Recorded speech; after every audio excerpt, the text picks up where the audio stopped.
I think particularly in Africa, we know that women are most impacted by energy insecurity on the continent. The issue of women disproportionately having to take on the burdens of getting firewood and getting energy sources, as well as really being disenfranchised by the disproportionate amount of time that they have to spend to actually make their lives work.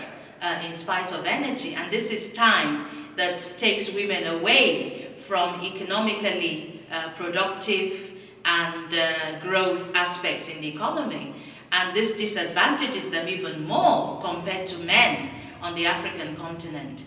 When you add all these things together, you get a really desperate picture of how the inequalities in energy security profoundly impact and disadvantage the life of women on the continent. So it absolutely is crucial and critical and pivotal in our work that we must address the gender perspective. We mustn't generalize, and we really need to look at which are the key stakeholder groups that we particularly need to focus.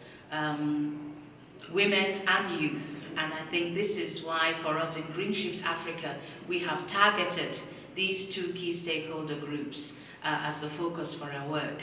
And that is why it was very easy for us to align up with Student Energy from Canada, because they were talking about one of our key stakeholder groups in terms of the target for the summit. So it really, it wasn't a leap of faith for us to see the rationale in partnering with them and in joining up with them for this summit. So it was a natural synergy there. We were going in the same direction. Yeah, so that made it quite easy. But yes, the gender issue is absolutely challenging and is one that we must address. If we're talking about true equality and emancipation for women on this continent, economically, it will not happen without energy security for women. Absolutely.